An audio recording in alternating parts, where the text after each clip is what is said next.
Okay, so in this video we are going to go over indefinite integrals, but this time we're going to consider initial values in these problems. All right, well, what's the point of doing that? First, let's recall the fundamental theorem of calculus, or at least one version of it. What does it say? When you integrate the derivative, you get the function back. But if you're taking the indefinite integral of it, you're going to pick up this constant of integration, right? So here's the derivative, and here's the original. So here's the original, here's the derivative. Notice that the integral is an indefinite integral because there are no endpoints on it. If there were endpoints on it, remember we would get f evaluated at one endpoint minus f evaluated at the other or lower endpoint. So in that case, you'd get the total change in f. In this case, you're actually recovering the original function up to a constant. Okay, so now what do we want to do in this video? Well, remember when we were computing indefinite integrals, you get a bunch of antiderivatives. In fact, you get all of the antiderivatives of that function. So what if you want to specify one antiderivative? Just instead of getting the plus c, you just want some number there. Well, how are you going to isolate that? You're going to need an extra condition from the problem in order to solve for that constant c. So what am I talking about? Well, let's just consider an example. Let's find a function capital F so that two things happen. When you plug in 0, you get exactly 0. And not only that, when you take the derivative, you'll get a particular function back. So how are you going to solve this problem? Well, you're basically just going to have to integrate that function f that you're given. And so I've given you a bunch of functions here.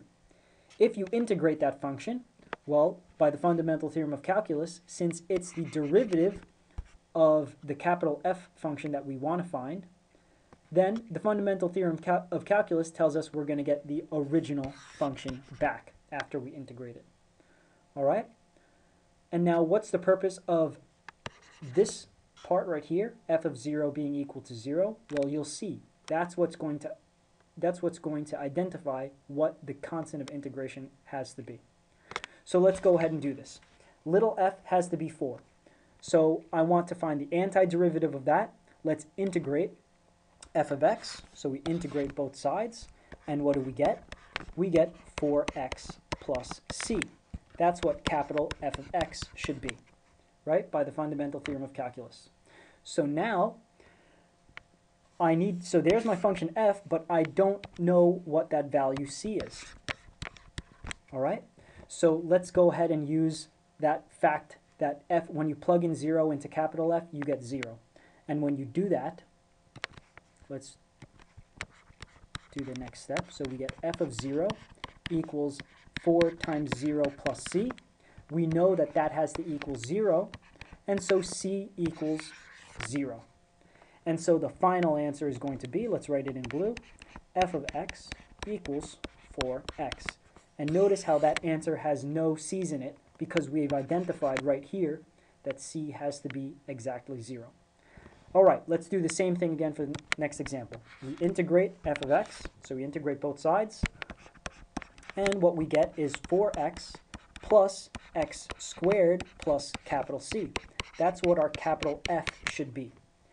Of course, we have the plus c again, so let's identify that by plugging in 0. If you plug in 0, you simply get c, right? And our condition says that we want that to be 0 again. So right there. And so finally, f of x has to be 4x plus x squared. All right, not so bad. Let's do this with one more example. So integrate both sides of this function. This time we want little f to be 4 plus 2x plus e to the 3x. Look what happens here. We're going to get 4x plus x squared plus 1/3 e to the 3x. Okay? And that's our O plus c, of course. That's equal to our capital F of x. We want to find what that c should be because we're looking for a function that satisfies both of these properties. So far, we've only satisfied the second one. So we use the first one to satisfy the first part. All right, so what is c going to be when you plug in 0? Well, you see this time those first two terms go away, because when you plug in 0 into 4x and x squared, those become 0, and you just get 1/3 e to the 3 times 0, but e to the 0 power is just 1. So actually you get f of 0 equals 1/3 plus c. And so you want that to be equal to 0. So actually you get c equals negative 1/3. All right? And so finally what you get is capital F of x is equal to 4x plus x squared plus 1/3 e to the 3x minus 1/3. Whoa, minus 1/3. There you go. So you see the c is negative 1/3. All right, let's repeat these examples. But now let's say that you want the initial value, capital F of 0, to be equal to 5. So how's that going to change the problem? Not much. It's just that the constant now is going to change in each problem. So let's go ahead and do this the same way. You know you want the derivative of capital F to be 4 in this first example. That, in other words, that means the antiderivative of little f is capital F. So that's why we were integrating both sides. Again, we'll get capital F equals 4x plus the constant of integration. And so now we use the fact that f of 0 has to be 5, but when you plug in 0, you just get c, and that should be 5. Okay, so finally the answer is f of x equals 4x plus 5. Notice that's different from the last problem, which said f of 0 should be 0. And so the constant was 0 in the previous, the corresponding previous example. All right, let's go to the next problem. Follow the same procedure, integrate both sides. What do we get? F of x equals 4x plus x squared plus the constant of integration. We use the fact that when you plug in 0, you should get 5, so that means you get c equals 5. So now we use that to plug it back into the original equation, which we got from integrating, and we get capital F of x equals 4x plus x squared plus 5. There you go. Now the last example is a little more complicated. Remember, we integrate this and we get what? Capital F of x, so we integrate both sides. Capital F of x is equal to 4x plus x squared plus 1/3 e to the 3x plus the constant of integration. When you plug in 0, you should get 5. So that means that f of 0, which is equal to 1/3, just like last time, plus c, that should equal 5. That means that c is actually equal to, whoops, let's arrange the, okay, there we go. Just got a little out of hand there. All right. So that means that when you solve for c, you get c equals 5 minus 1/3. And so 5 minus 1/3 is just 4 2/3,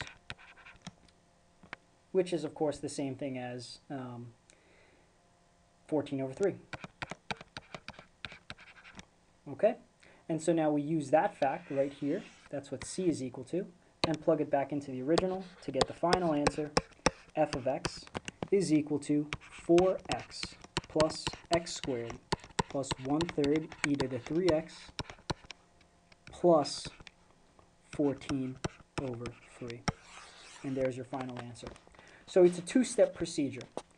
What you do is you integrate the function that you're given. You integrate what you want the derivative to be, because at the end of the day, you want to find the antiderivative of that function. So in this case, we called the derivative little f, and whoops, we called the derivative little f right here, and the antiderivative was capital F. All right, so that's why we were integrating both sides all the time. But remember, when you integrate something, when you take the indefinite integral in particular of something, you're going to pick up a constant of integration. So now you have to use condition number 1 in order to solve for that constant c. And at the end of the day, you get a specific antiderivative. Okay? And that's all.